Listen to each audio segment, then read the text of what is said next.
I stood at the back of the funeral home, watching as mourners filed past my father's casket. The air was thick with lilies and whispered condolences. My sister Vanessa commanded the front row, elegant in designer black, accepting hugs with practiced grace. She'd always been the daughter who knew exactly what to say, what to wear, how to be. Your father was so proud of Vanessa.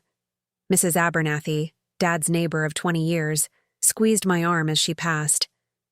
Such a successful daughter. And you. She paused, searching for something kind. Well, you were always such a good listener. I nodded and forced a smile. That was Olivia Thompson, reliable, unassuming, invisible. The daughter who'd stayed in Millfield while Vanessa conquered Chicago's financial world. The one who answered Dad's calls at midnight when his oxygen machine malfunctioned. The one who managed his medications, doctor appointments, and eventually, hospice care. But today wasn't about scorekeeping. Today I was burying the man who'd raised us alone after Mom died when I was 12 and Vanessa was 14. The man who'd worked 2 jobs to put Vanessa through business school and who'd beamed with pride at her graduation. You need to mingle. Vanessa appeared at my elbow, her voice low but firm. People want to offer condolences to both daughters. I'm fine here, I said. She sighed, the sound so familiar it made my chest ache. This isn't about being fine, Olivia. This is about appearances. Dad would have wanted us to present a united front. She was right about that at least. Dad hated when we fought, even as adults. He'd go quiet, that disappointed look in his eyes. My girls are better than this, he'd say. Fine, I conceded, letting her guide me toward a cluster of Dad's former colleagues from the insurance company. The rest of the day passed in a blur of handshakes and half-eaten finger foods. Through it all, Vanessa remained flawless, remembering names, sharing appropriate anecdotes, thanking everyone for coming. I watched her in quiet amazement, wondering if grief simply bounced off her perfectly tailored suit. It wasn't that Vanessa didn't love Dad. She did, fiercely. But she'd always processed emotions differently than I did. When Mom died, I collapsed into myself, while Vanessa transformed her pain into ambition.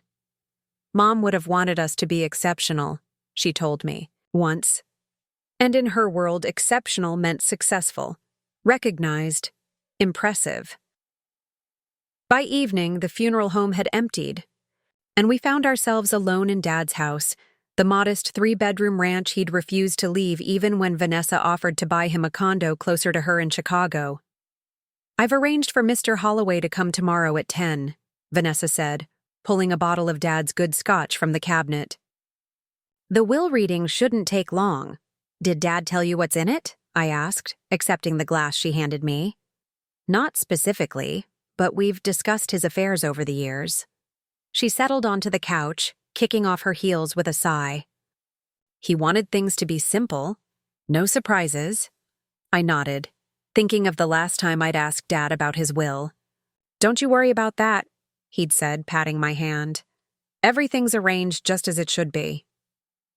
The next morning, Walter Holloway arrived precisely at 10, his leather briefcase and somber expression unchanged since he'd handled Mom's will 17 years earlier.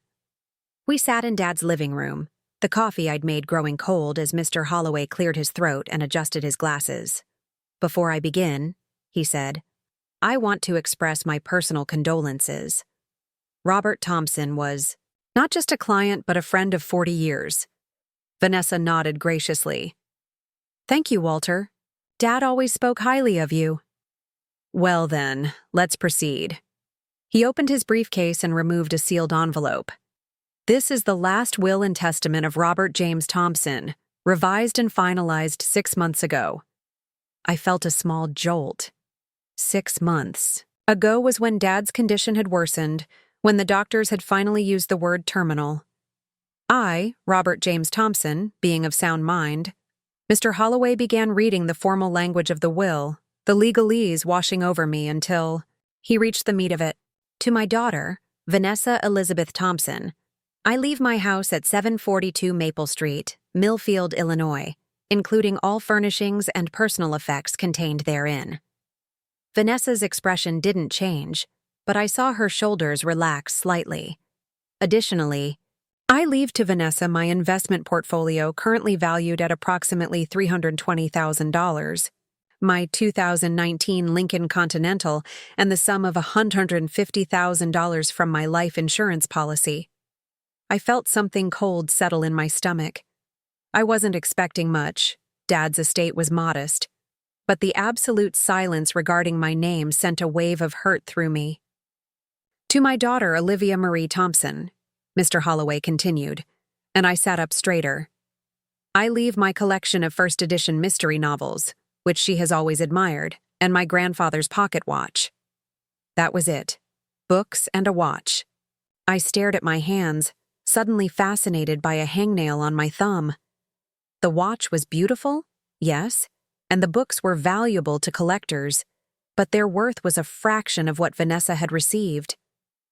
The remainder of my life insurance policy, approximately $50,000, shall be donated to the Millfield Veterans Memorial Fund. Mr. Holloway paused, glancing between us. There is a final page, he said, removing another document from his briefcase. Robert asked that this be read only after the main will was completed. Vanessa frowned slightly. She disliked deviations from the expected. What is it? A letter, addressed to both of you. He unfolded a single sheet of paper. Dated 3 months ago. He began to read in a voice that suddenly seemed to channel Dad's careful cadence. My dearest daughters, if you're hearing this, then I've finally lost my battle with this stubborn illness. I've never been good at expressing my feelings. You both know that. But there are things that need to be said. Vanessa, from the moment you were born, you were a force of nature. Determined, brilliant, unstoppable. Your mother and I watched in awe as you set goals and achieved them, one after another. When she died, you channeled your grief into ambition, and I have never been anything but proud of what you've accomplished. Olivia, my quiet one, you've always reminded me of your mother, not just in looks, but in your capacity for compassion. While your sister climbed corporate ladders, you built something different, something I didn't fully understand until recently. I felt Vanessa's eyes on me, questioning. What I'm about to reveal may come as a shock to both of you. The distribution of assets in my will is intentionally uneven, but not for the reasons you might think. Mr. Holloway turned the page and continued. 3 years ago, when my health first began to decline, I made a discovery. Olivia, I found your notebook in the guest room drawer, the one with the sketches and plans for what you called Project Lighthouse. At first, I didn't understand what I was looking at. But then I recognized the names, veterans from my old unit, men I'd served with in Desert Storm. My throat tightened. That notebook had been private, something I never intended anyone to see. I began to ask questions around town. Discreetly, of course. And what I learned astounded me. For the past 5 years, my quiet daughter has been running a support network for veterans throughout Illinois. Not just any support network, one that has helped over 300 former service members access benefits, housing, employment, and mental health services, all without taking credit, all without a single dollar of compensation. Vanessa's mouth had fallen slightly open as she stared at me. What Dad didn't mention, I said softly, was that it started with his friends. The guys from his unit who couldn't navigate the VA system, who were falling through the cracks.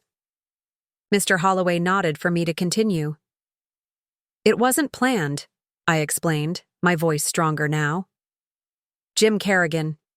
You remember him, Dad's radio operator? He lost his housing benefit because of a paperwork error. I helped him file an appeal. Then word spread. You never said anything, Vanessa whispered. What was there to say? Hey, by the way, I spend my evenings helping Dad's old war buddies. Get their benefits? It wasn't exactly dinner conversation material. Mr. Holloway cleared his throat and continued reading. Vanessa, I've given you the bulk of my modest estate because your sister has built something far more valuable than anything. I could leave her? Something that can't be measured in dollars or square footage. I've spoken with Walter about the legal structure, and by the time you're hearing this, everything will be in place. The final page of my will contains my last wish. Please turn to it now, Walter. Mr. Holloway withdrew a final document from his briefcase and adjusted his glasses once more. The $50,000 designated for the Millfield Veterans Memorial Fund is, in fact, the initial endowment for the newly established Thompson Veterans Support Foundation, with Olivia Marie Thompson named as Executive Director, effective immediately. I felt the room tilt slightly. Additionally, he continued, I have arranged for a matching grant from the Millfield Community Trust, bringing the initial foundation funding to $100,000. Vanessa set down her coffee cup with a sharp click against the saucer. Finally, I have secured a pledge from my former employer, Steadfast Insurance Group, to provide office space in their downtown Millfield building and administrative support for the foundation's first 2 years of operation. Mr. Holloway looked up from the document. There's more, but perhaps you need a moment to process this information. I couldn't speak. The foundation, the funding, the office space. It was everything I'd scribbled in that notebook, dreams I'd never spoken aloud. Somehow, Dad had seen it all, understood it all, and in silence, he'd made it happen. Please, I finally managed. Continue. Mr. Holloway nodded and returned to the document. Olivia has been operating in the shadows, helping others without recognition or reward. It's time her work came into the light. This foundation will allow her to expand her efforts, to reach more veterans in need, and to finally receive the support and acknowledgement her work deserves. Vanessa, I'm entrusting you with one final task. The foundation will need business expertise, budgeting, strategic planning, grant applications, skills that you possess in abundance. I ask that you serve as the foundation's financial director, lending your talents to your sister's vision. My girls, you have always been stronger together than apart. This is my final gift to you both. Not just material assets, but purpose. A chance to combine your unique strengths in service of something greater than yourselves. With eternal love and pride, your father, Robert Thompson. The room fell silent as Mr. Holloway refolded the letter. Outside, a lawnmower droned, and, somewhere, a dog barked. The ordinary sounds of a world that had just shifted beneath my feet. Vanessa stood abruptly and walked to the window, her back straight and tense. I couldn't see her face, couldn't read what she was thinking. Did you know? She asked after a long moment, her voice carefully controlled. No, I whispered.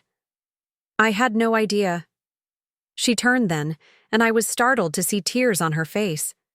Vanessa never cried, not even at the funeral. He saw you, she said simply. All this time, when I thought... She shook her head.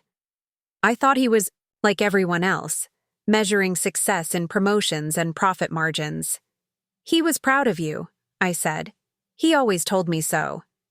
And I was so busy being impressive that I never noticed what you were building.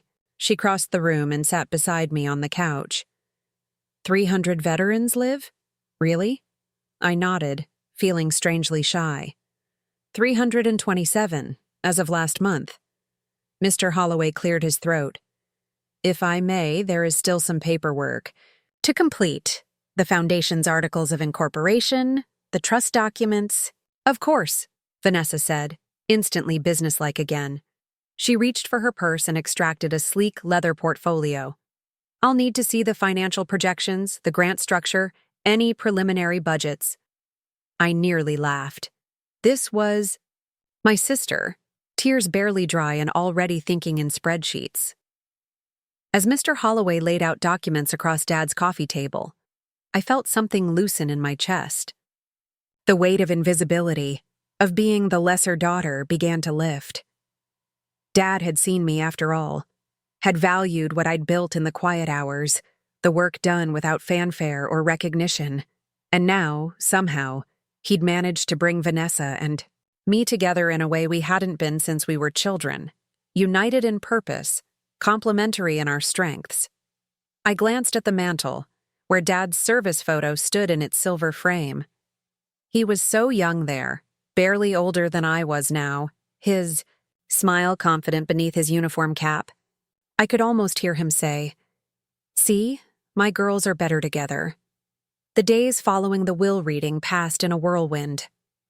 Vanessa extended her leave of absence from Meridian Financial Group, calling it a family emergency requiring my immediate attention. I watched in quiet amazement as she transformed Dad's dining room into a temporary headquarters, complete with her laptop, portable printer, and stacks of legal pads filled with her meticulous handwriting. "These projections are impressive," she said on the third morning, sliding a spreadsheet across the table during our makeshift breakfast meeting. "But we need to think bigger. The veterans' needs in Central Illinois alone would require triple this operating budget." I stared at the numbers, feeling slightly dizzy. "Vanessa, I've been helping guys fill out VA forms at my kitchen table. I'm not sure I'm qualified to run something this substantial." She looked up sharply, a piece of toast halfway to her mouth. "Not qualified? Olivia, you've built a functioning support network with zero resources while working full-time at the library. Imagine what you could accomplish with actual funding and infrastructure." Her confidence should have been reassuring, but instead, it felt like pressure building behind my ribs. "This isn't what I signed up for." "No," she agreed, setting down her toast. "It's what Dad signed you up for, and he clearly believed you were capable." I couldn't argue with that. Whatever doubts I harbored, Dad hadn't shared them. He'd seen something in me worth investing in, worth building a foundation around. The thought both terrified and exhilarated me. "I need to show you something," I said finally. 20 minutes later, we pulled into the parking lot of a small strip mall on the outskirts of Millfield. Most of the storefronts were vacant, casualties of the economic downturn that had hit our town hard over the past decade. But at the far end, a modest sign read, "Veterans Resource Center," in simple block letters. "What is this?" Vanessa asked, as I unlocked the door. "The unofficial headquarters," I explained, flipping on the lights to reveal a space that was part office, part living room. 2 mismatched desks, a conference table clearly salvaged from some corporate dumpster, and a corner arranged with comfortable if worn furniture.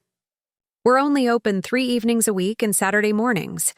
When the mortgage broker next door went under, the landlord let us use it for just utilities." Vanessa walked the perimeter slowly, taking in the bulletin board covered with job listings, the shelf of resource binders, the coffee station, and the small computer setup. "We?" she asked, turning back to me.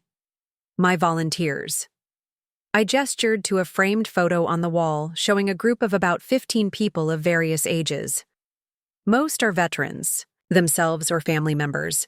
We have a retired VA counselor who comes in on Thursdays, a paralegal who helps with disability claims, an employment specialist from the community college. "All volunteers?"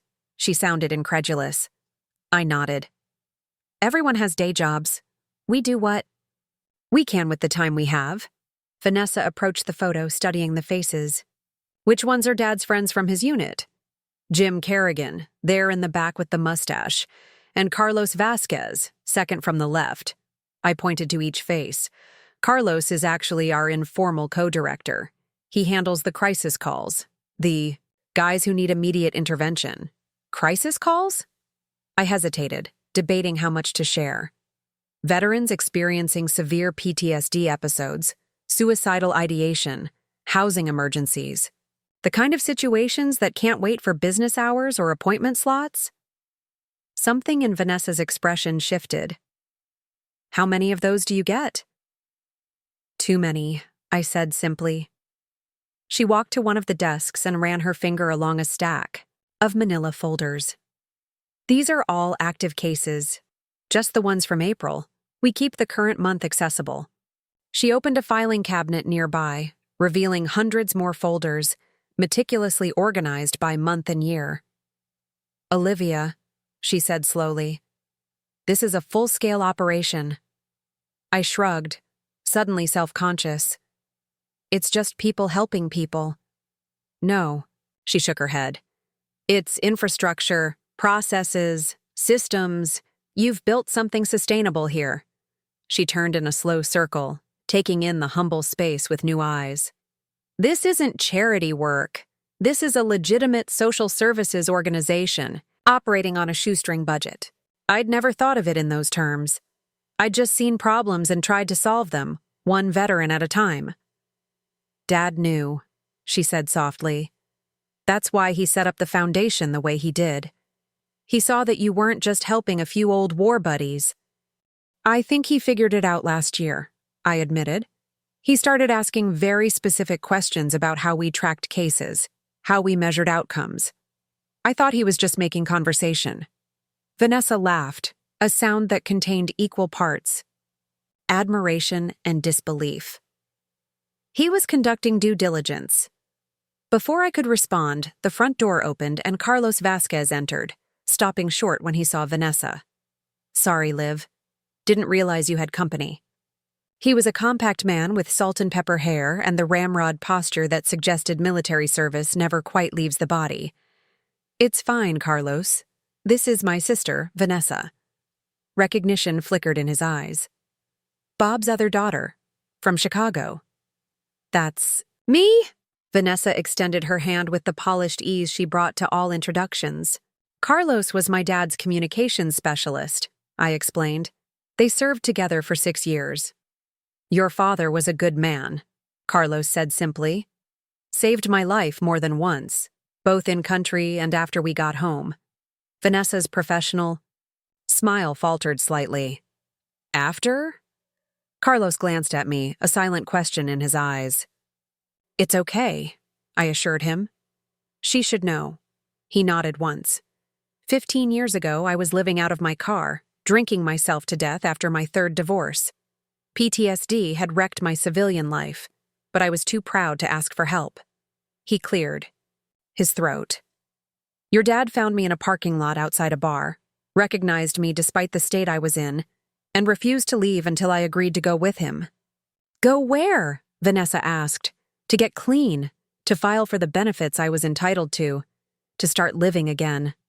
Carlos's voice was matter of fact, devoid of self-pity. He checked me into a program that night, used his own credit card when my insurance wouldn't cover it, visited every week for 6 months.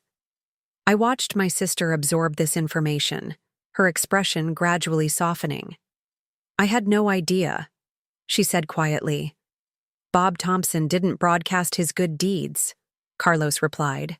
Like father, like daughter. He nodded toward me. I should let you two get back to whatever you were discussing, he continued. Just came by to pick up the Wilson file before my VA appointment. After Carlos left, Vanessa stood silently for several minutes, staring at the photo wall. Dad never talked about his service, she finally said. Not with me, anyway. He didn't talk much with me either, I admitted. But his friends did. Once they started coming around, once they saw I was willing to listen. They trusted you? Vanessa said. It wasn't a question. They trusted Dad, I corrected. I was just there. No. She turned to face me fully. You built this. You created a system where vulnerable people could get help without feeling like charity cases. That doesn't happen by accident. I felt a flush of pride at her words, quickly followed by unease. This is what I'm worried about, Vanessa. What happens when we formalize everything? When there are grant requirements and reporting structures, and board meetings? Will these same men still feel comfortable walking through our door? It was the heart of my fear, that in growing, in becoming legitimate, we might lose the very thing that made our little operation effective. its informality, its lack of bureaucracy, its foundation of shared experience and trust. Vanessa considered this for a long moment. "That's a valid concern," she finally said. "But I think you're creating a false dichotomy. Professional doesn't have to mean impersonal. Structured doesn't have to mean rigid." She walked to the coffee station and examined the mismatched mugs, the economy-size coffee canisters, the handwritten sign that read, "Donations welcome but not required." "What if," she said slowly, "the foundation amplified what already works instead of replacing it? What if formal funding meant Carlos could quit his day job at the hardware store and do crisis intervention full-time? What if it meant expanding your hours, upgrading your resources, maybe even adding specialized services like legal counsel or healthcare navigation? Put that way, it sounded less like a corporate takeover and more like reinforcements. "I've spent my career helping wealthy people become wealthier," Vanessa continued, a new intensity in her voice. "I'm good at it. Very good. But this," she gestured at the humble office, "this matters in a way that quarterly earnings reports never will." Vanessa Thompson, closet idealist? I couldn't help teasing. Who knew? She rolled her eyes, but there was no real annoyance behind it. "Let's not get carried away. I'm still planning to write our mission statement in language that will appeal to corporate donors and grant committees." "Of course you are. But," she hesitated, uncharacteristically, tentative, "I'd like to learn more about what you actually do here. The day-to-day work, maybe even help sometimes, if that wouldn't be weird." The offer hung between us, fragile and unexpected. "Well," I said carefully, "we could use someone who understands financial systems. A lot of these guys are drowning, in debt, dealing with predatory lenders, trying to navigate benefits that barely cover their needs. Financial literacy workshops," she nodded. "Budget counseling. Maybe even some targeted advocacy with local banks for veteran-friendly loan products." "Exactly," I said, surprised by how quickly she grasped the potential. Vanessa glanced at her. Watch, a sleek, expensive timepiece that seemed suddenly out of place in our humble surroundings. "I have a call with my office in 20 minutes. We should head back." As we drove, she was uncharacteristically quiet, staring out the window at the familiar streets of our hometown. "You know," she finally said as we turned onto Dad's block, "when I first saw the will, I thought Dad was playing favorites." I kept my eyes on the road, not trusting myself to respond. "I was hurt," she admitted. "Not about the money. I don't need the money. But I thought he was making some kind of statement about which daughter he valued more." "Vanessa, no, let me finish," she cut in. "I was wrong, dead wrong.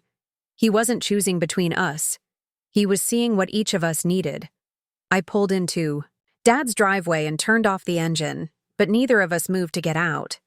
"What do you mean?" I asked. "You needed recognition, resources, the chance to scale what you'd already built." She turned to look at me directly. "And I needed purpose. Something beyond the next promotion, the next bonus, the next rung on a ladder. That never seems to end." The simplicity of her insight took my breath away. Dad hadn't divided his estate unevenly out of preference or judgment. He'd distributed it according to what each of us lacked, what each of us needed to grow. "He was a sneaky old man," I said, blinking back sudden tears. Vanessa laughed, the sound warming the car's interior. "The sneakiest." She reached across the center console and squeezed my hand, a gesture so unlike her normal composed demeanor that I stared at our joined hands in surprise. "We're going to make this work, Liv," she said, with the quiet confidence that had propelled her through boardrooms and corner offices. "Not just for Dad or his veteran friends, but for all the others. The ones still falling through the cracks." As we walked back into Dad's house, our house now, I supposed, though I still couldn't think of it that way, I spotted his service photo on the mantel. The young man in uniform stared back at me, his expression serious, but with that hint of mischief around the eyes that age had never quite erased. "You planned this whole thing, didn't you?" I whispered to the photo when Vanessa had disappeared into the kitchen. "You knew exactly what you were doing." I could almost hear his response in my head, the gentle rumble of his voice. "Sometimes, people need a little nudge to see what's right in front of them, Livy girl. A little nudge indeed." Leave it to Robert Thompson, career insurance adjuster and weekend fisherman, to orchestrate the most elaborate posthumous intervention either of his daughters could have imagined. And somehow, standing in the living room that still smelled faintly of his aftershave, I knew with absolute certainty that wherever he was grinning. The Thompson Veteran Support Foundation officially launched on a crisp autumn morning, exactly 3 months after Dad's funeral.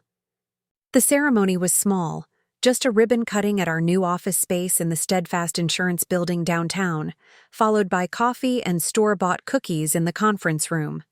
Vanessa had pushed for something grander.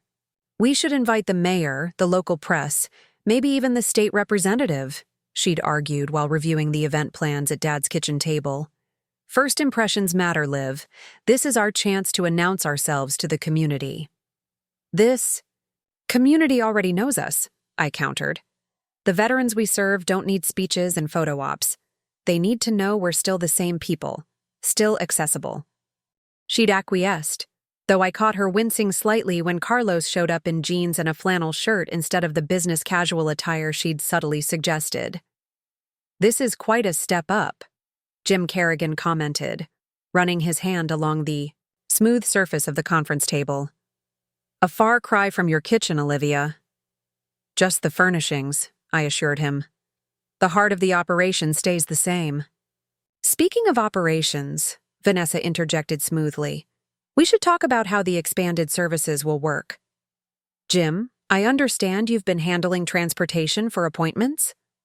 I watched in quiet amazement as my sister, who'd spent her career delivering polished presentations to investment bankers, sat down with Dad's old radio operator and discussed the logistics of getting elderly veterans to medical appointments. She'd done her homework, knew which VA facilities served which specialties, understood the challenges of rural transportation networks, had already researched grant opportunities for a dedicated van service.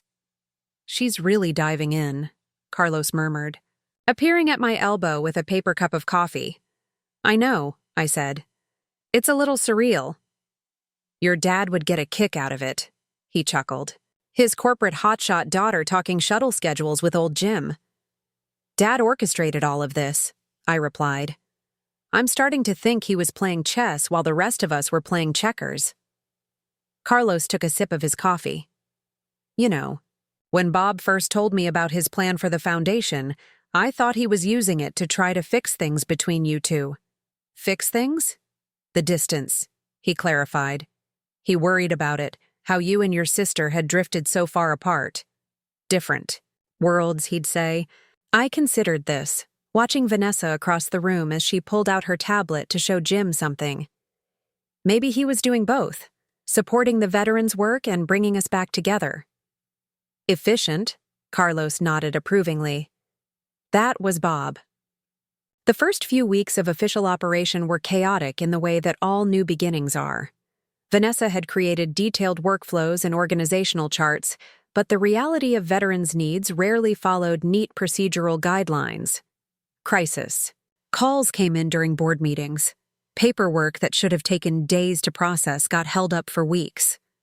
Resource partners who had promised support suddenly had budget constraints. I found Vanessa in the office late one evening, surrounded by spreadsheets and looking uncharacteristically disheveled. Her usual sleek bun had loosened, tendrils of dark hair framing a face tight with frustration.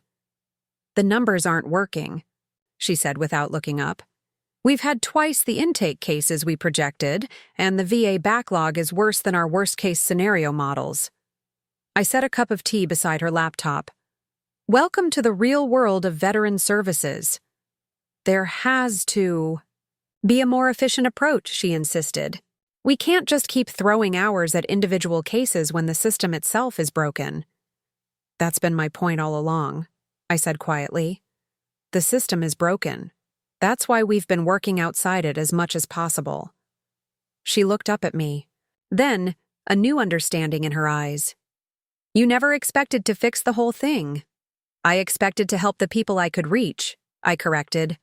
One case at a time, one form at a time, one phone call at a time. But that's so limited, is it? I pulled up a chair and sat across from her. Carlos is alive because Dad helped one veteran. Jim got his benefits because I helped one veteran. Each of them went on to help others. It compounds. Vanessa pushed her laptop away and leaned back in her chair. For a moment, she looked startlingly like Dad. The same furrow between her brows, the same way of pressing her lips together when thinking deeply. We need both approaches, she said finally. The case-by-case work that you're so good at, and something more structural. What do you have in mind? Advocacy, she said. Policy work. Using the data from our cases to identify systemic issues and push for changes. Her eyes regained some of their usual intensity. We document everything, build compelling narratives around the statistics, and take it to decision makers. It was such a Vanessa solution, strategic, leveraging data, focused on maximum impact. But I had to admit, it made sense. You know, I said, Dad would love this. Using the individual stories to drive systemic change. Will the veterans be okay with that? Using their experiences this way? I considered it. If it's done respectfully, with their explicit consent, and with their involvement in the process. Yes, many of them would jump at the chance to prevent others from facing the same obstacles. Vanessa nodded, her energy visibly returning. We could start with the housing issue. Compile the cases we've handled, the patterns we've seen, the gaps in current programs. And who exactly would we take this to? I asked. I have some ideas about that. A small, determined smile played at the corners of her mouth. It turns out that managing wealth for high-net-worth individuals creates certain connections. I raised an eyebrow. Vanessa Thompson, are you planning to leverage your rich clients for our cause? Not directly, she said, the smile growing. But several sit on boards of major foundations. Others have the ear of politicians. A few even control substantial real estate portfolios that might be interested in veteran-focused housing initiatives with the right tax incentives. You're kind of terrifying when you get like this, I said, but I was smiling too. I prefer strategic. Over the next few months, a pattern emerged. I continued to oversee the direct services, the day-to-day work of helping veterans navigate benefits, find housing, access healthcare, and connect with mental health resources. Vanessa built what she called the macro arm, documenting patterns, preparing reports, cultivating relationships with influential figures who could affect policy. It wasn't always smooth. We argued about priorities, about resource allocation, about how to measure success. But underneath the occasional tension was a growing foundation of mutual respect. You know what's weird? Vanessa said one Sunday afternoon as we sorted through Dad's fishing gear in the garage, deciding what to keep and what to donate. I've started thinking of myself as working for you. I looked up from a tackle box I'd been organizing. What? Technically, you're the executive director. I'm just the financial director. She held up a fishing vest, examining it critically before folding it into the keep pile. In the corporate hierarchy, you outrank me. That's ridiculous, I said. We're partners in this. True, she acknowledged. But it's your vision, Liv. Your relationships with the veterans, your understanding of their needs. I'm just bringing different tools to support what you built. Coming from Vanessa, who had spent her entire adult life climbing corporate ladders and accumulating impressive titles, it was a stunning admission. I never wanted to be in charge of anything, I confessed. I just wanted to help. And yet here, you are, she said, running a foundation that's already making waves. The state VA director called me yesterday, wants to meet with us about our housing initiative. I nearly dropped the fishing lure I was holding. Are you serious? How did that happen? Remember Senator Walsh's aide who came to our presentation last month? Apparently, she was impressed enough to make some calls. The presentation had been Vanessa's idea, a small gathering of potential allies where we shared both statistics and stories, with permission, from our work. I'd been nervous speaking to the group of polished professionals, but the veterans who participated had been powerful advocates, their first-hand accounts cutting through bureaucratic indifference.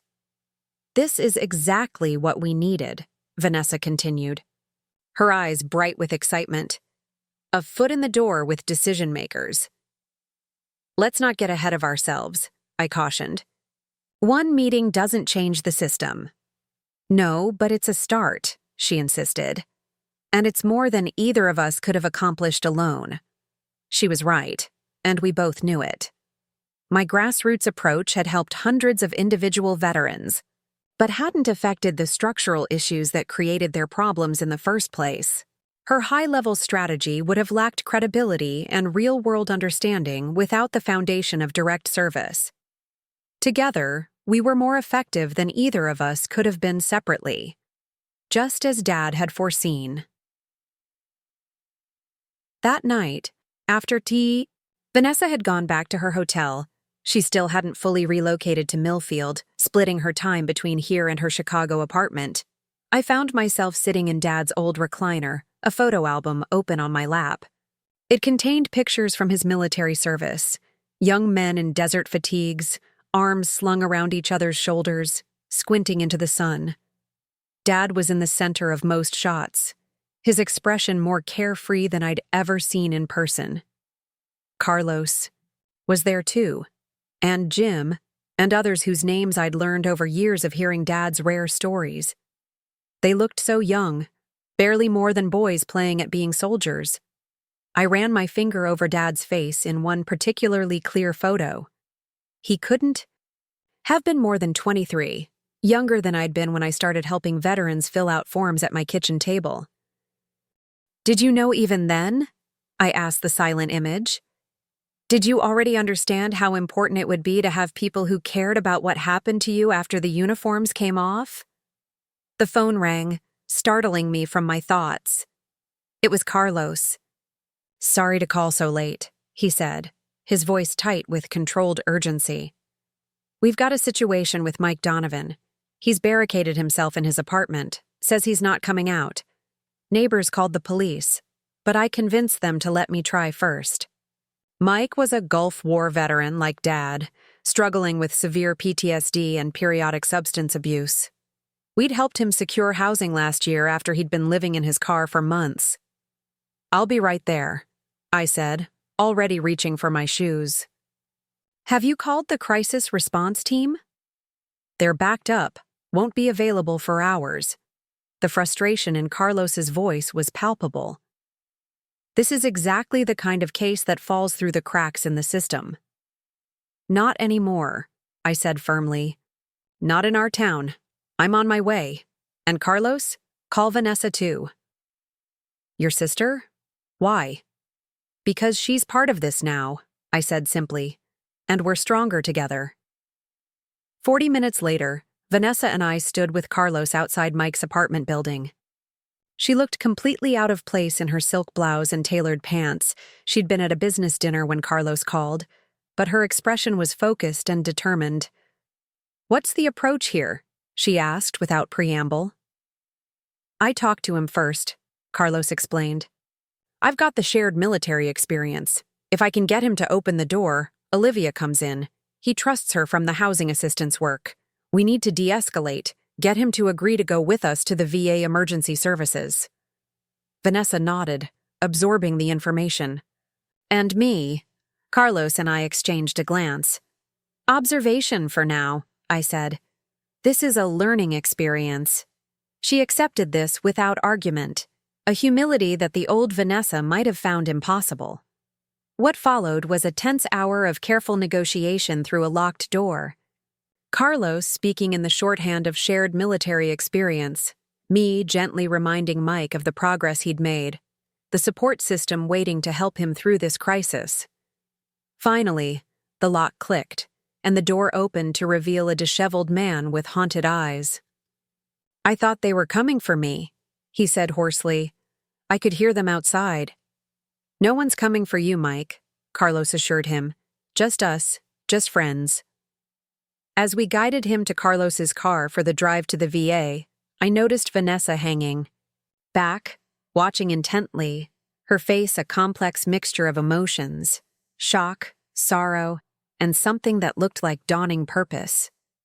Later, while Mike was being evaluated by medical staff, the three of us sat in hard plastic chairs in the waiting area, the fluorescent lights casting harsh shadows. "This happens often?" Vanessa asked quietly. "Too often," Carlos replied. She was silent for a long moment, her fingers tapping an unconscious rhythm against her knee. "We need a dedicated crisis response team," she finally said. "Trained, available 24/7, specifically for veteran mental health emergencies." "That would take significant funding," I pointed out. "Then we'll get significant funding." The certainty in her voice left no room for doubt. This is what it's all about, isn't it? Being there when the system fails them? When they have nowhere else to turn? In that moment, I saw what Dad must have seen when he crafted his final gift to us both. Not just Vanessa's strategic mind and professional connections, but her capacity for fierce commitment once she truly understood a cause. "Yes," I said simply. "That's exactly what it's about." She nodded once, decisive. "Then let's make it happen." As dawn broke over the VA hospital parking lot, I thought about the winding path that had led us here, from Dad's funeral to this moment of shared purpose. The inheritance that had seemed so uneven at first had become the foundation for something neither of us could have built alone. Dad's final wish hadn't just been about supporting veterans or even about recognizing my quiet work. It had been about bringing his daughters together, about helping us see in each other the strengths we'd been blind to before. In his own way, through his final act of paternal wisdom, Robert Thompson had given us both the most valuable inheritance of all, a purpose worthy of our combined talents, and the sister we'd each forgotten how to see. 1 year after Dad's funeral, the Thompson Veterans Support Foundation hosted its first annual fundraising gala at the Millfield Community Center. It was Vanessa's idea, of course. "We need a signature event," she'd insisted. "Something that brings together donors, partners, and the veterans themselves." I'd been skeptical at first. Many of the veterans we served weren't comfortable in formal settings, and I worried about creating an event that would feel exclusionary. But Vanessa had thought of that too. "What if we made it a celebration of service?" she'd suggested. "Military dress uniforms welcome. No black tie required. Stories and recognitions rather than speeches." Standing now at the entrance, greeting guests as they arrived, I had to admit she'd been right. The community center had been transformed with simple but elegant decorations. White lights, tables adorned with arrangements of red, white, and blue flowers, and display boards showcasing our first year's accomplishments. "You clean up nice," Carlos commented as he arrived, resplendent in his dress uniform, medals gleaming on his chest. "Back at you," I replied, genuinely impressed. "I've never seen the full regalia before." "Special occasions only," he said with a wink. "Speaking of which, where's the corporate commander?" I laughed at his nickname for Vanessa. "Running final checks on the presentation." "You know how she gets," Carlos nodded knowingly. Over the past year, he and Vanessa had developed an unlikely friendship based on mutual respect and good-natured teasing. He called her corporate commander for her precise directives. She called him Sergeant Stubbornness for his resistance to her more ambitious ideas. Inside, the room was filling with an eclectic mix of attendees, veterans in various states of formal dress, local business leaders, politicians, healthcare providers, and community members who'd supported our work. At the back of the room, a special table had been reserved for Dad's unit, as we'd come to call them. The men who'd served with our father and formed the initial core of our support network. Vanessa appeared at my side, elegant in a navy blue dress, her usual sleek bun softened into loose waves for the occasion. "The mayor just arrived," she murmured, "and Congressman Davis's aide confirmed they're 10 minutes out." "Any word from the grant committee?" I asked. "Not yet, but Harrison looks confident." She nodded toward the director of the State Veterans Affairs Office, who was chatting animatedly with one of our board members. "You invited everyone, didn't you?" I marveled. "Only the ones who matter," she replied with a small smile. "Now let's take our positions. It's almost time to start." As I moved toward the small stage, I caught a glimpse of Dad's service photo, enlarged and displayed on an easel near the entrance. We'd chosen a different image than the one that sat on his mantle. This one showed him with his unit, arms slung around his buddy's shoulders, all of them looking impossibly young and serious. Beneath it, a simple caption: "In honor of Robert Thompson, who taught us that service never ends." The program began with a color guard presentation by the local VFW, followed by brief remarks from Mayor Collins about the foundation's impact on the community. Then it was my turn to speak. As I approached the microphone, I felt a momentary flutter of panic. Public speaking had always been Vanessa's domain, not mine. But as I looked out at the gathered faces, many of whom I'd sat with at kitchen tables, helping to complete forms or simply listening to their stories, the anxiety faded. These weren't strangers. They were community. They were family. 1 year ago, I began, my father left us with an unexpected challenge: to build something that would extend his lifetime of quiet service. Today, we gather to celebrate not just what the Thompson Veterans Support Foundation has accomplished, but what all of you have accomplished together. I outlined our first-year milestones: 527 veterans served, 83 housing placements secured, 216 benefits appeals successfully navigated, a new crisis response team established, and targeted advocacy that had already resulted in improved policies at the regional VA. But statistics tell only part of the story, I continued. The real measure of our work lies in individual lives changed, in veterans who now have safe homes, reliable health care, dignified employment, and perhaps most importantly, a community that sees them, hears them, and values their continued service. When I finished, Vanessa took the stage for what the program listed simply as special announcement. She carried a large manila envelope, which she placed carefully on the podium. "As my sister mentioned, we've made remarkable progress this year," she began. "But we've also identified significant gaps that still need addressing, particularly in transitional housing, mental health services, and employment training." She paused, surveying the room with the measured confidence that had served her so well in corporate boardrooms. "Today, I'm pleased to announce that the Thompson Veterans Support Foundation has been awarded a $1.5 million grant from the Meridian Foundation for Social Innovation to establish the state's first comprehensive Veterans Resource Campus." A murmur of excitement rippled through the audience. The campus will include transitional housing units, mental health services, employment training facilities, and administrative offices for our growing team, she continued, pulling architectural renderings from the envelope and holding them up. All in one location, eliminating the transportation barriers that have prevented so many veterans from accessing the full range of services they need. I stared at her in shock. We'd discussed pursuing grants for expanded services, but nothing of this magnitude. Nothing this transformative. "Additionally," Vanessa continued, seemingly enjoying my visible surprise, "I'm honored to announce a matching donation of land for the campus site." She paused, a rare hint of emotion catching in her voice. "The 5-acre parcel on River Road, previously owned by Meridian Financial Group, will be donated in memory of Robert Thompson and all those who served with him." The room erupted in applause.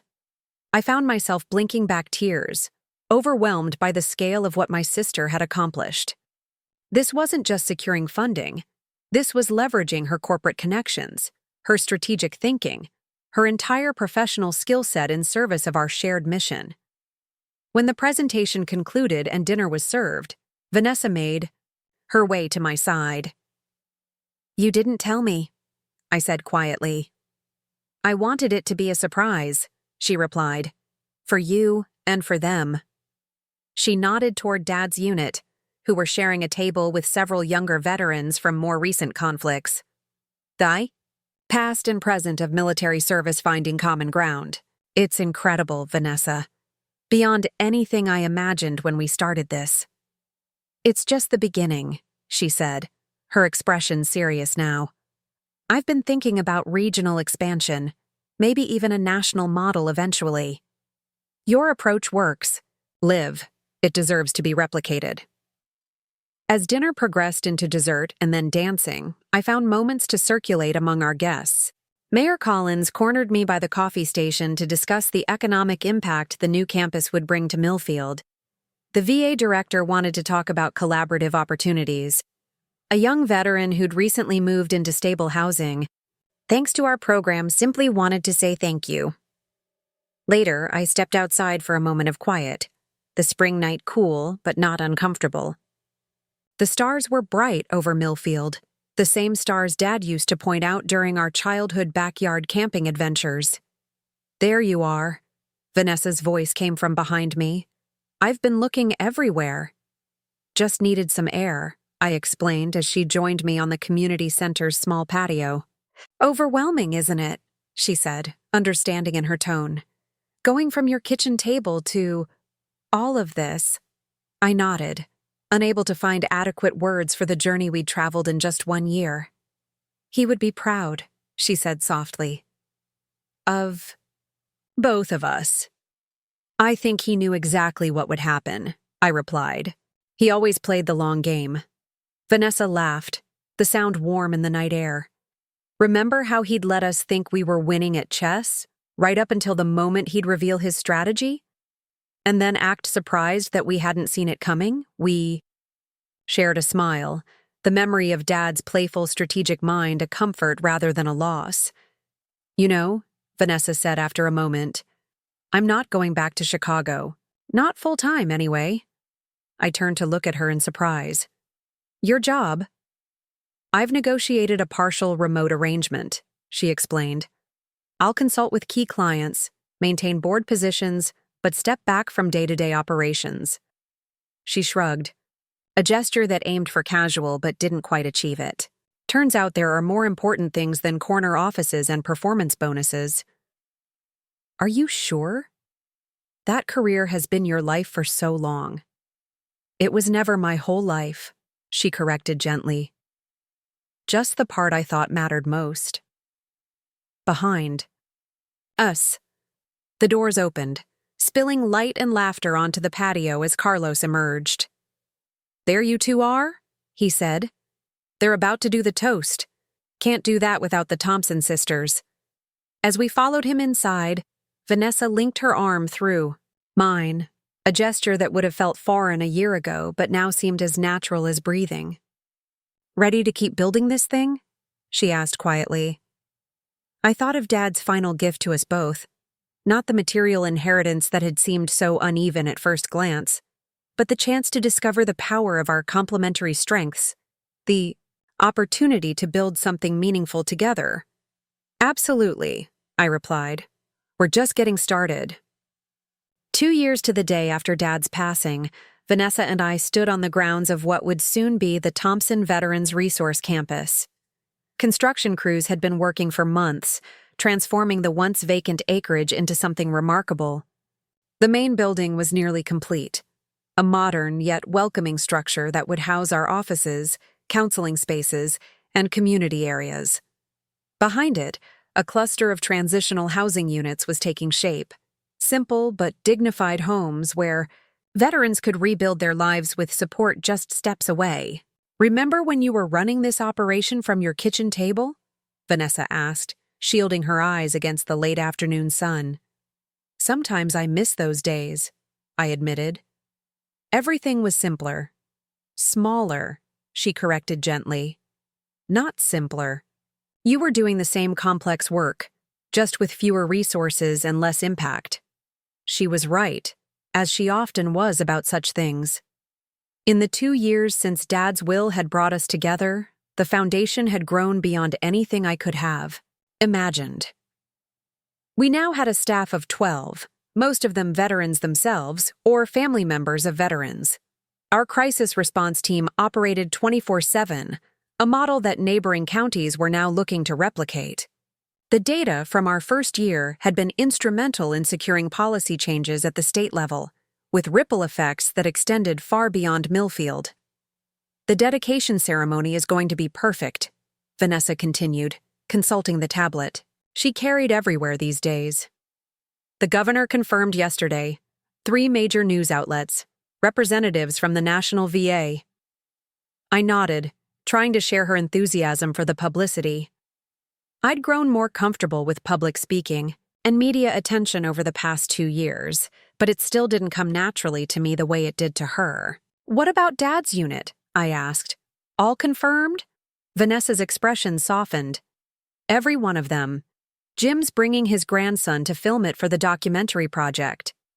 The documentary had been Carlos's idea, recording the stories of veterans from Dad's generation before they were lost.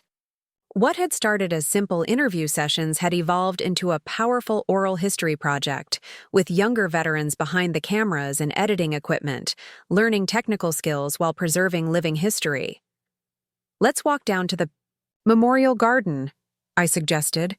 I want to check on the installation. We followed the newly poured pathway to a quiet area at the edge of the property, where landscapers had created a serene space centered around a simple stone monument. The inscription read, "In honor of those who served and those who continue to serve by supporting them.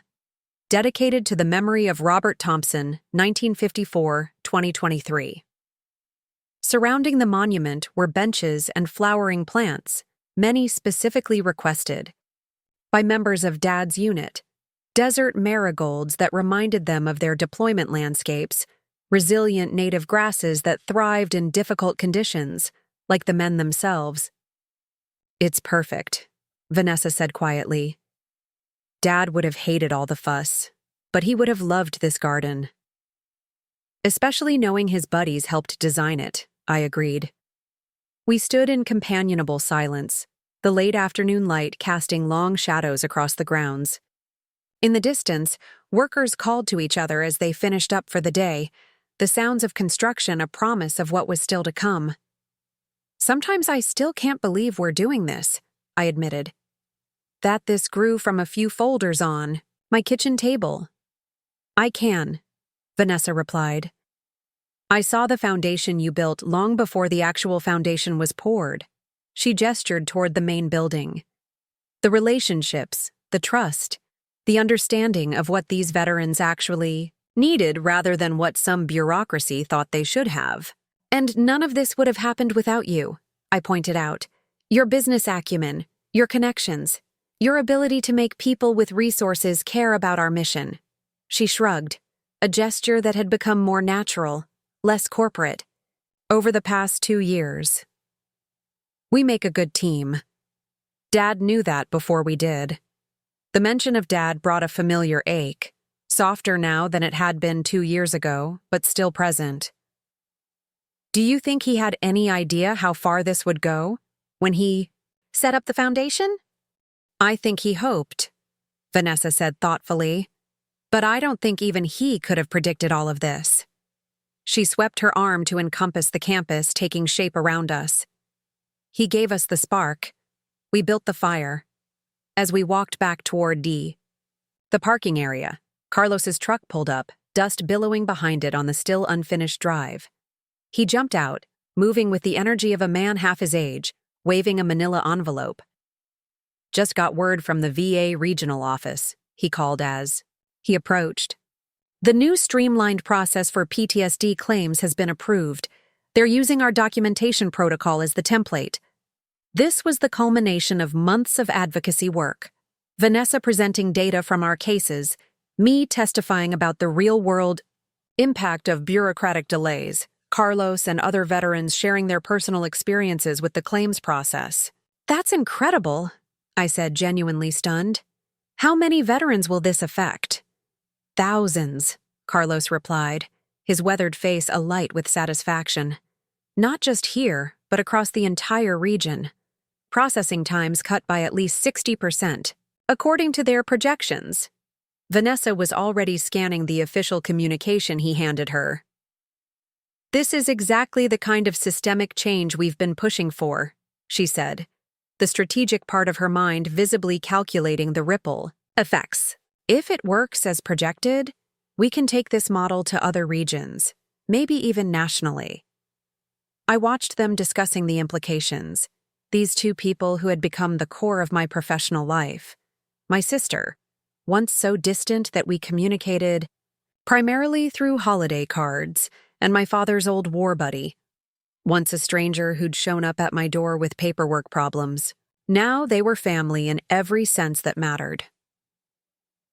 Later that evening, after dropping Vanessa at her condo downtown, she'd finally sold her Chicago apartment 6 months ago, committing fully to Millfield. I returned to Dad's house. My house. Now, though, I still sometimes felt like a guest. I'd redecorated partially, but kept his study exactly as it had been, a space where I could still feel his presence most strongly. I settled into his old leather chair, a glass of his favorite bourbon, in hand, and opened the worn photo album I'd been revisiting lately. Most of the images were familiar now. Dad in uniform, Dad with his unit, Dad receiving his commendation. But tonight, a photo I'd passed over many times caught my attention. It showed Dad in civilian clothes, maybe in his 30s, standing outside what looked like a VFW hall. He had his arm around another man, both of them smiling. I didn't recognize the other man, but there was something about the way they stood together, a camaraderie that spoke of shared experience. I flipped the photo over. On the back, in Dad's precise handwriting, with Frank Wilson after helping him get his disability claim approved. 1 down, many to go. 1987. I stared at the date.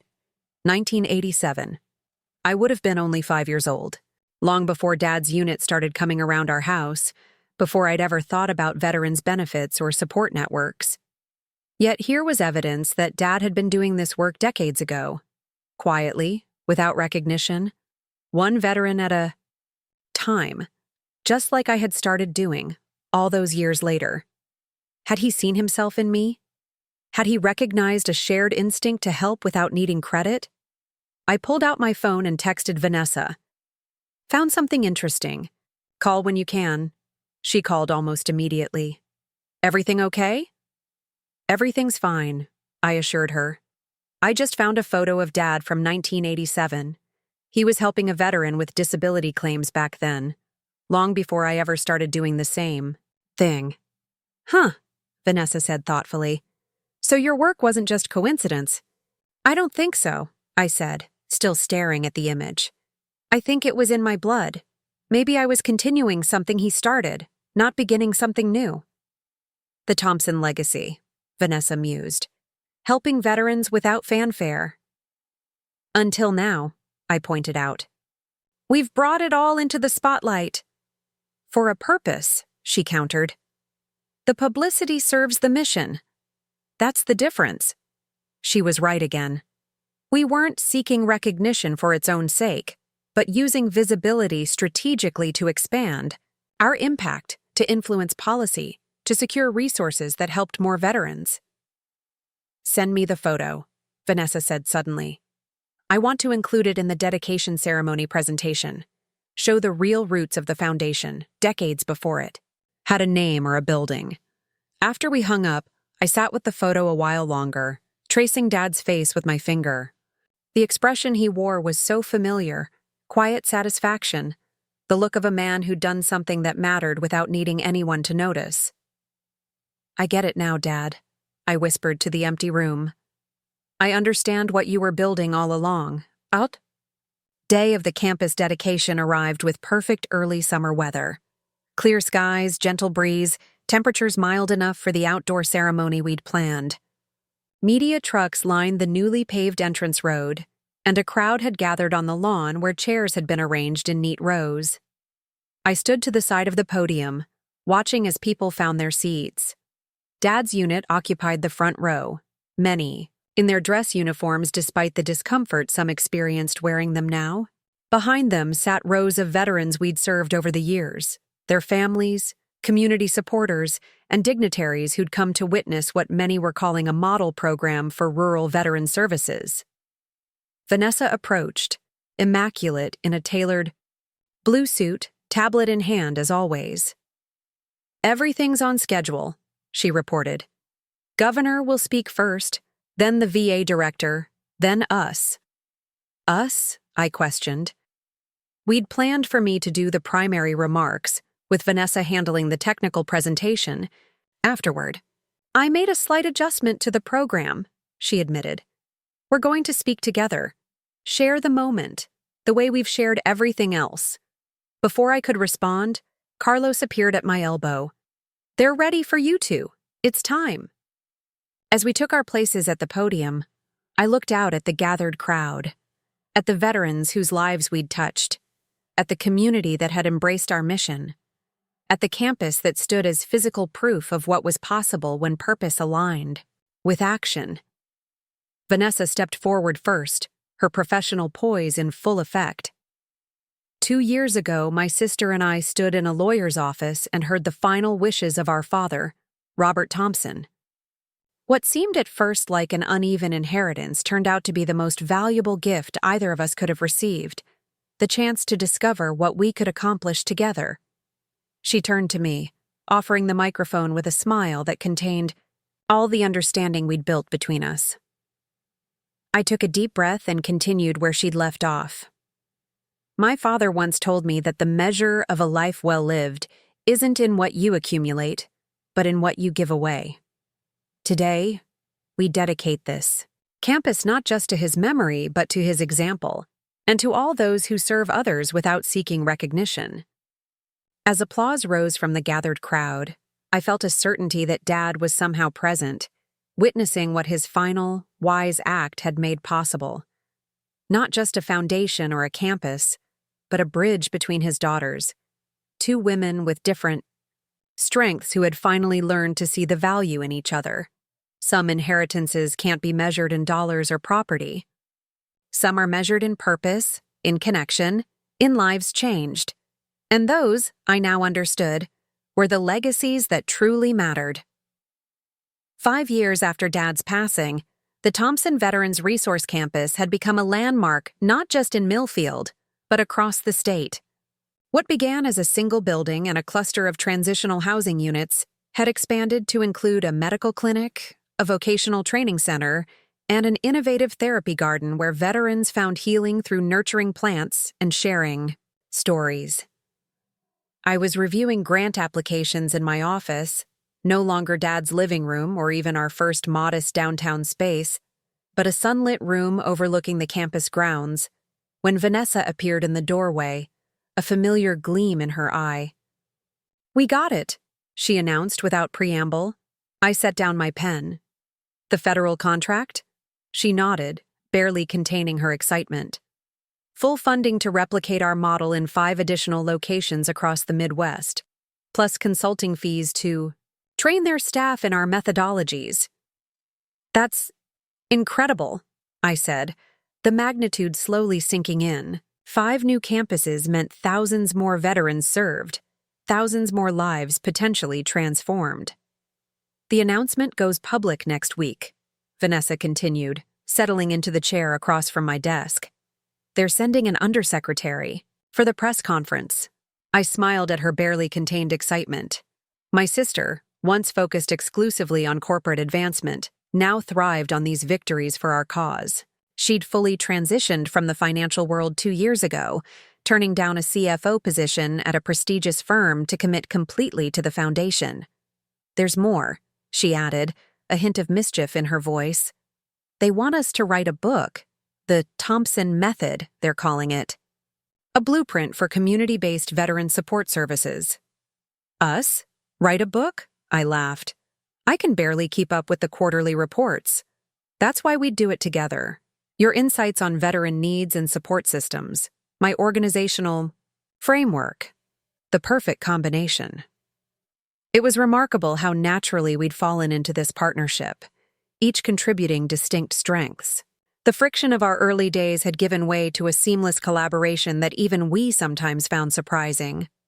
We should tell Carlos first, I said. Before the official announcement, he's been with us from the beginning. Already done, Vanessa replied. I called him on my way over. He's taking the unit out for drinks to celebrate. The unit had expanded its meaning over the years. While it still included Dad's original military companions, it had grown to encompass veterans from multiple generations who formed the backbone of our volunteer force. The intergenerational mentoring had become one of the most successful aspects of our program. Vietnam veterans supporting Gulf War veterans, Gulf War veterans supporting Afghanistan veterans, each group understanding the unique challenges of their era while sharing the universal experience of military service and civilian reintegration. I've been thinking about Dad a lot lately, Vanessa said, her voice softening. How amazed he would be by all this. And how uncomfortable with the attention, I added with a smile. Definitely. She laughed. He'd be hiding in the back at every ceremony, trying to deflect credit. Like father, like daughter, she added, giving me a pointed look. It was true. Despite 5 years of public speaking, media interviews, and leadership roles, I still preferred working directly with veterans to standing at podiums. The spotlight had never become comfortable, merely tolerable for the sake of the mission. Speaking of ceremonies, Vanessa continued, I had an idea for the 5th anniversary memorial service next month. We'd established a tradition of honoring Dad's memory each year with a small gathering at the campus memorial garden, attended primarily by family and close friends.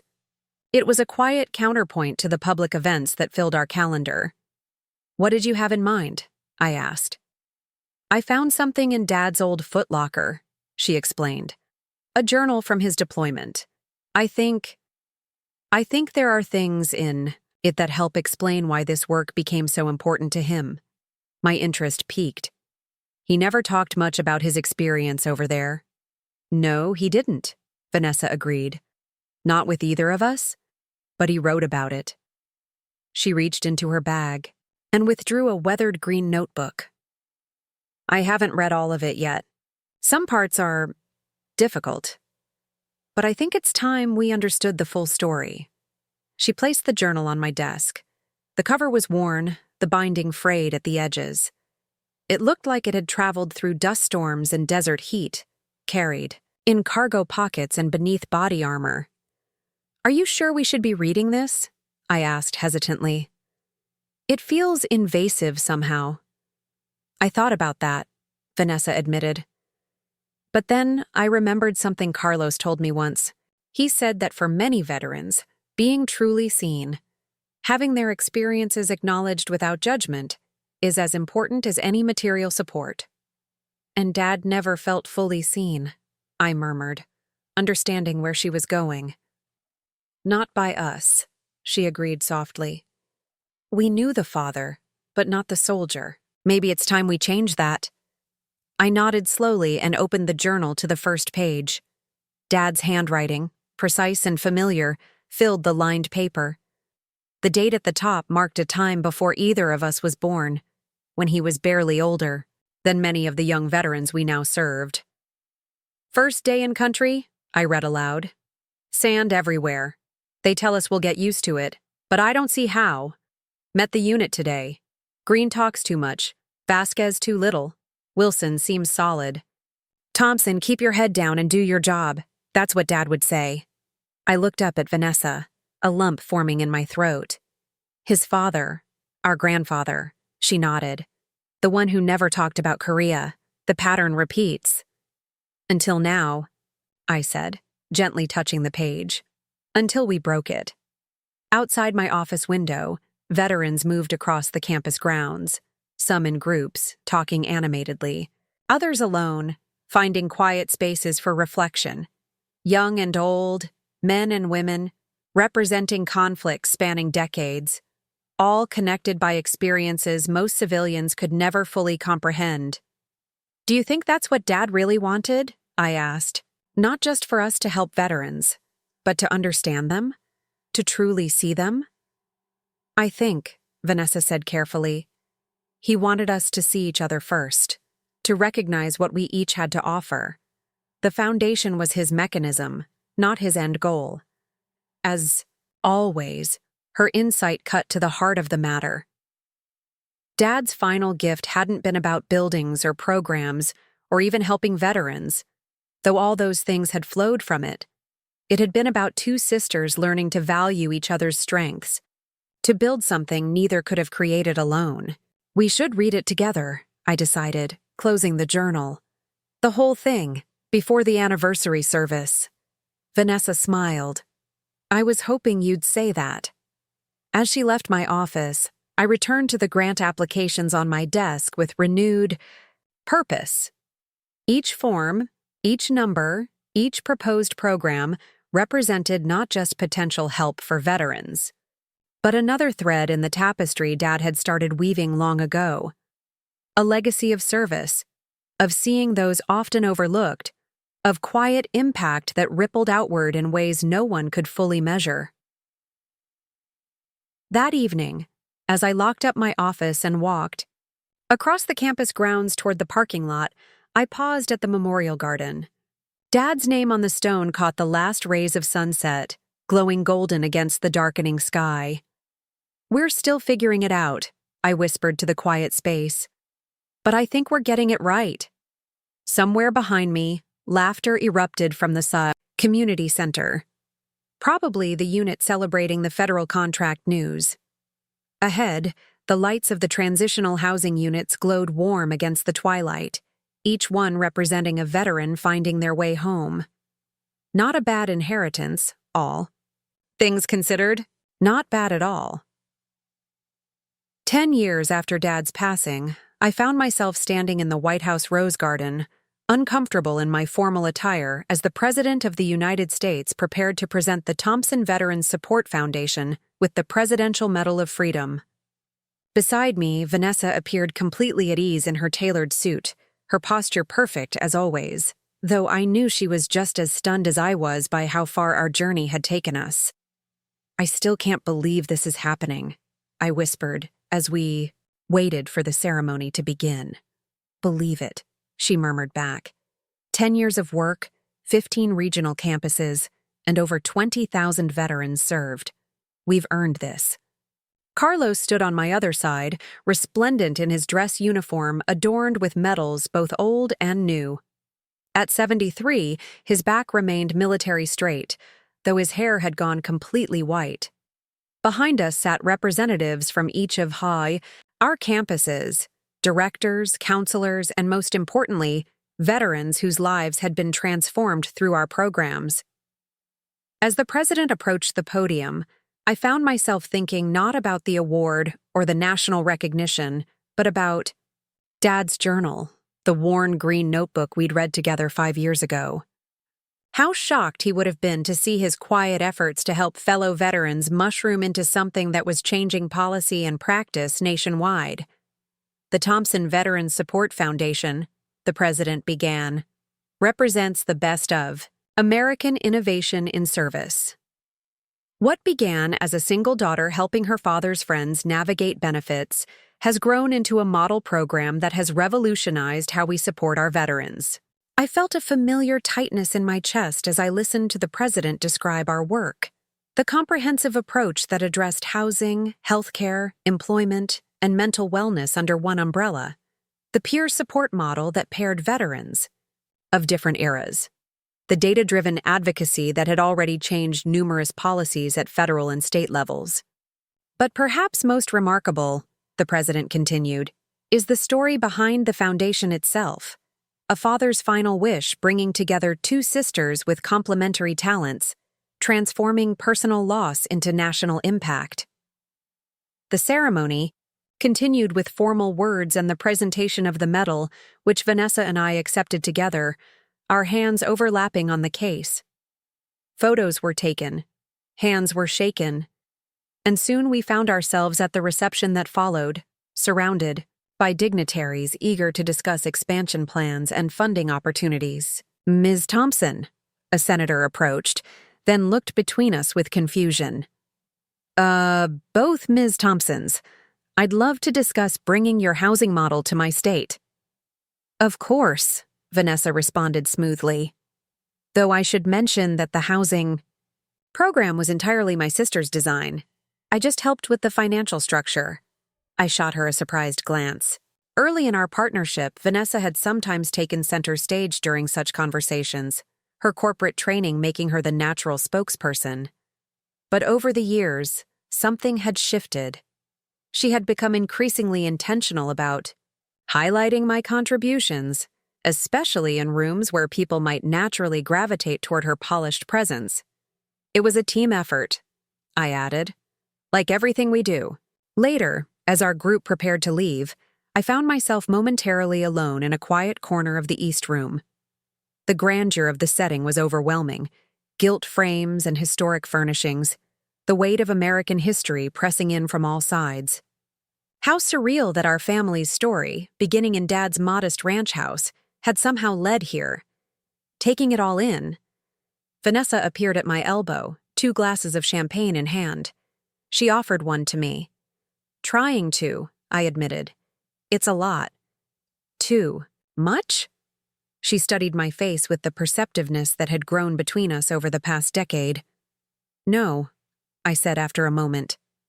"Just unexpected. I never wanted recognition. That was always your domain." She smiled, a softer expression than the confident grin she presented to the world. "And you were always the one who saw what others needed, the one who built something without requiring applause." She raised her glass slightly. "To Dad, who knew us better than we knew ourselves." We clinked glasses gently, the sound almost lost in the larger buzz of the reception. "You know what I keep thinking about?" I said. "That day in Mr. Holloway's office. How devastated I felt when he read the will." Vanessa winced slightly at the memory. "I was such a jerk back then." "No," I corrected her. "You were just focused on different metrics. We both were. Success measured in promotions and profit margins." She quoted her own words from years ago. "While you were quietly building something that actually mattered." "We both built this," I insisted. "It would never have grown beyond Millfield without you." She nodded, acknowledging the truth of it. The Thompson sisters. Quite the team. Quite the family, I amended. The trip back to Millfield felt like a descent, from rarefied air back to solid ground. As the Foundation's private jet, donated by one of Vanessa's former clients who'd become a major supporter, touched down at the regional airport, I felt the tension in my shoulders ease. Washington had been an honor, but this, the rolling farmland, the familiar skyline of our small city, this was home. Carlos dozed in the seat across from us, the day's excitement having finally caught up with him.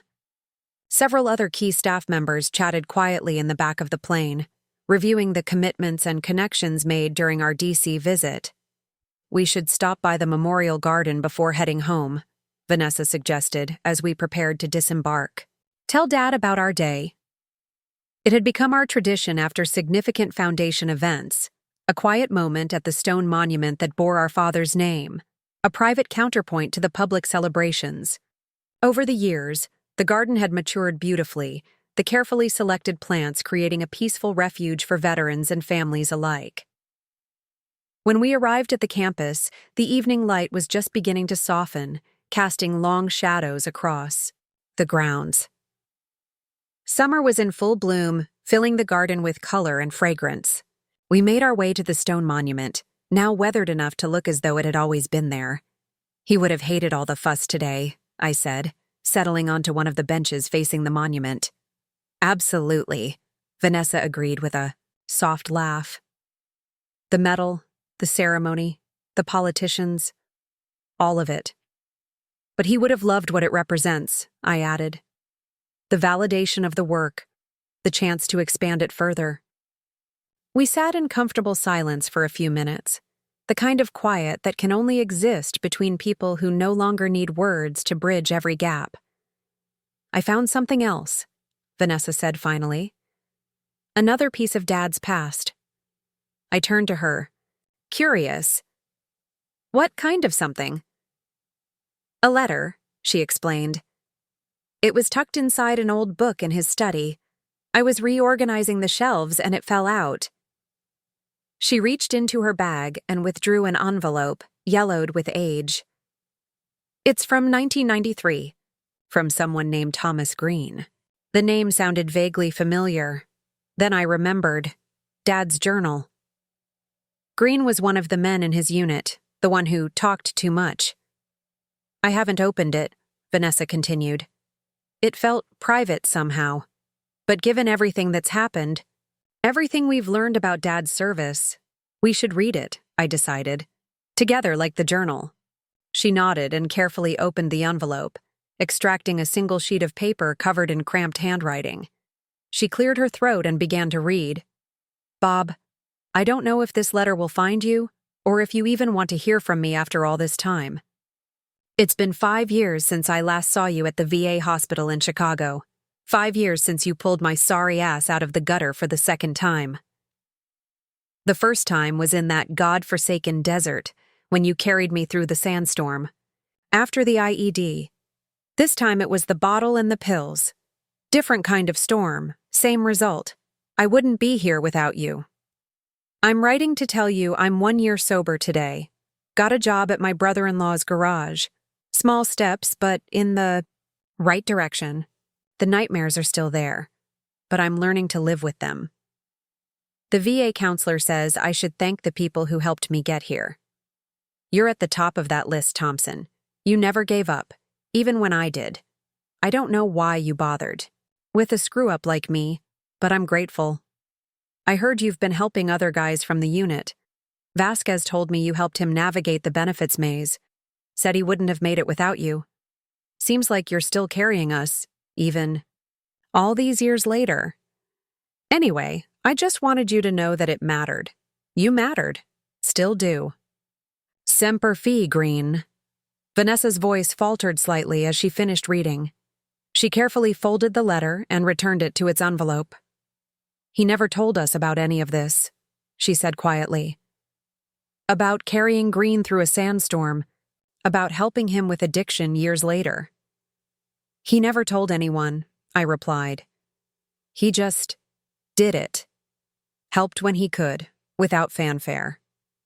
Just like you, Vanessa said, giving me a meaningful look. And eventually, just like you, I countered. Once you found something that mattered more than corner offices. She smiled, acknowledging the truth of it. Do you think he planned all of this? Not just the foundation, but us? Finding our way back to each other? I considered the question, looking out over the campus that had grown from Dad's final gift. The main building was illuminated against the darkening sky, windows glowing, with promise and purpose. In the distance, lights shone from the transitional housing units where veterans were finding their way back from their own darkness. I think, I said carefully, he gave us the opportunity, the tools, but we built this, together. Vanessa nodded, reaching over to squeeze my hand briefly. From a kitchen table to the White House, not bad for the Thompson sisters. Not bad. At all, I agreed. As twilight deepened around us, I thought about the journey of the past 10 years. From that moment in Mr. Holloway's office when the will had seemed so unfair, to this moment of national recognition. Dad's final plot twist had changed everything, not just for the veterans we served, but for Vanessa and me. What had appeared to be an uneven inheritance had become the most valuable gift imaginable, a shared purpose, a restored relationship, and the chance to create impact beyond anything either of us could have achieved alone. Some legacies can't be measured in houses or investment portfolios. Some are measured in lives changed, in broken systems mended, in bridges built between people once divided. And those, I now knew with absolute certainty, were the ones that truly mattered. 15 years to the day after Dad's funeral, Vanessa and I stood side by side on the newly built observation deck overlooking what had become the Thompson Veterans Network, a nationwide organization with 38 campuses spread across 26 states. Below us, the original Millfield campus bustled with activity. Veterans of all ages moving between buildings, staff members leading programs, families gathering in the community spaces that had become the heart of our operation. Remember when you thought this would ruin the intimate nature of your kitchen table operation? Vanessa teased, nudging my shoulder gently. I wasn't wrong to worry, I replied, but I didn't account for your organizational genius. She smiled, the fine lines around her eyes crinkling with pride. At 59, my sister had grown more beautiful with age. Her formerly severe corporate polish softened into something more authentic. Her dark hair now featured streaks of silver that she refused to color, wearing them as badges of purpose, as she called them. The micro within the macro, she said. That was the key. Keeping the personal connections while building the infrastructure around them. It had been our greatest challenge and our greatest triumph, scaling intimacy, as the business consultants like to call it. Each campus operated with the same fundamental principle that had guided my original efforts. Veterans helping veterans, with professional support wrapped around their peer connections rather than replacing them. They're ready for us downstairs. Carlos's grandson, Miguel, called from the doorway. At 32, he was now our chief operations officer, having literally grown up around the foundation. Everyone's gathered in the memorial garden. Today was special not just because it marked 15 years since Dad's passing, but because we were dedicating a significant addition to the original memorial, a wall of names representing every veteran who had volunteered with the foundation over the years, many of whom had gone on to start their own support initiatives in communities we hadn't yet reached. As we made our way downstairs and across the grounds, veterans and staff members nodded in greeting. I no longer knew every person by name. Our organization had grown too large for that. But the culture remained the same. Everyone here understood the mission at a bone-deep level. Everyone here had either served or loved someone who had. The Doer Memorial Garden had expanded over the years, still centered around Dad's original stone, but now encompassing a serene acre of carefully tended plants, walking paths, and quiet reflection spaces. Today, several hundred people filled the space, a testament to how far we'd come from those early days. Jim Kerrigan's son, Jim himself had passed 5 years earlier, stepped forward to welcome us. The Thompson sisters, he announced, genuine warmth in his voice. Still showing us all how it's done.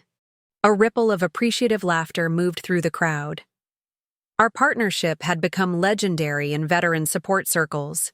The quiet, compassionate founder and the strategic, formidable businesswoman, sisters who had taken their father's legacy and transformed it into something that was changing lives across the nation. The ceremony proceeded with speeches, remembrances, and the formal unveiling of the volunteer wall. As we moved to the reception afterward, I found myself gravitating toward a quiet corner, overwhelmed as always by large gatherings despite years of practice. Still hiding at your own events, I see, a familiar voice observed. I turned to find Walter Holloway, Dad's former lawyer, now well into his 80s but still sharp-eyed and precise in his movements. Mr. Holloway, I greeted him warmly. I didn't know you were coming today. Wouldn't have missed it, he replied. Your father would be astounded by all this, you know. We hope so, I said, though sometimes I wonder if he somehow saw it coming. He was always playing the long game, the elderly lawyer's eyes twinkled. Robert was certainly forward-thinking, but even he couldn't have predicted this level of success. He gestured around at the thriving campus. From a kitchen table operation to a national movement, that goes beyond even his optimistic nature. The right idea at the right time, I suggested. The right people at the right time, he corrected gently. You and your sister. That was his real insight. Vanessa joined us then, champagne flute in hand. Mr. Holloway, so good to see you. She embraced him with genuine affection. Telling my sister Dad's secret master plan was more brilliant than we realized? He chuckled. Something like that. Actually, Vanessa said, suddenly serious, there's something we've been meaning to ask you for years. Oh? His bushy eyebrows rose in question. The way the will was structured, she continued. Reading the main portion first, making it seem like I got everything before revealing the foundation plan. Was that deliberate? The question had lingered between us for 15 years. Had Dad intentionally created that moment of apparent inequity? Had he wanted me to feel that initial sting of disappointment? Had he needed Vanessa to experience that fleeting sense of being the favored child before understanding the full picture? Mr. Holloway studied us both for a long moment. Your father was very specific about how the will reading should proceed, he finally said. He wanted the contrast between the material inheritance and the true legacy to be stark. But why? I pressed. Why make it seem so uneven at first? The elderly lawyer sighed, choosing his words carefully. Robert believed that sometimes we need to see something clearly to understand it fully. The moment of apparent inequality was designed to highlight the real inequality that had existed between you two for years. The recognition gap, as he called it. He engineered an emotional journey, Vanessa said slowly, understanding dawning. Precisely. Mr. Holloway nodded. He wanted both of you to feel something powerful enough to break through years of established patterns. For you, Olivia, it was the pain of being overlooked yet again.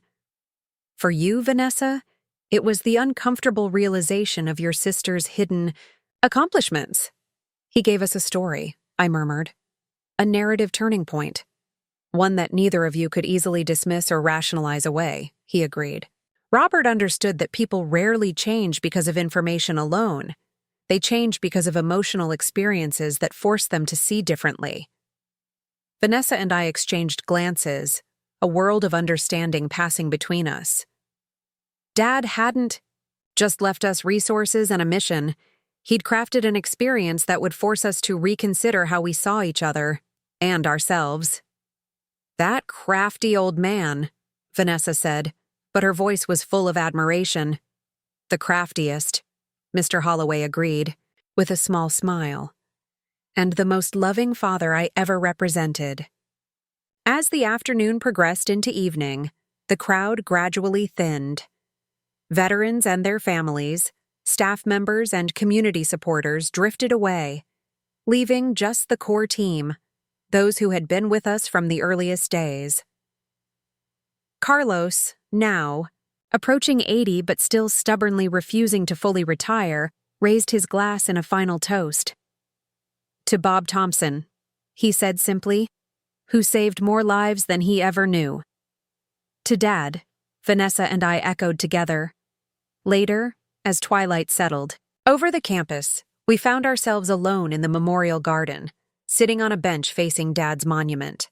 The volunteer wall gleamed nearby, hundreds of names etched in stone, a testament to how many had joined our mission over the years. 15 years, Vanessa mused. Sometimes it feels like yesterday that we sat in Holloway's office, and sometimes it feels like another lifetime, I added. Another version of us entirely. She nodded thoughtfully. Do you ever wonder what would have happened if Dad had divided things equally? Just split everything down the middle? No foundation, no mission? Considered the question. I'd still be at my kitchen table, I think. Helping veterans one form at a time, making a difference but a smaller one. And I'd still be chasing the next promotion, she admitted. Never quite satisfied, never quite understanding why. We needed the shock, I said, understanding it more, clearly now after Holloway's revelation. The jolt of seeing things differently. The moment the lawyer read that final page, Vanessa agreed, Everything changed in that moment. As darkness fell completely and the campus lights illuminated the pathways around us, I thought about the long journey from that day to this one. The initial awkwardness between us, the gradual building of trust, the evolution into true partners, and, eventually, into friends. The foundation had healed not just thousands of veterans, but the broken relationship between two sisters who had lost their way back to each other. "Ready to head home?" Vanessa asked, standing and offering me a hand up from the bench. Home was, now, a duplex we'd purchased together near the campus, separate living spaces with a shared garden between them. Close enough for daily connection, but with boundaries that respected our different temperaments. Another perfect balance we'd found. "Together, almost," I said. "Just one more thing." I approached Dad's monument and placed my hand on the cool stone, a gesture that had become ritual over the years. "Thanks, Dad," I said softly. "For everything." As we walked away arm in arm, the Thompson sisters moving forward together as we had for 15 years now, I thought about all the veterans whose lives had been changed because of Dad's final, brilliant act of love. The ones who'd found housing, healthcare, purpose, community.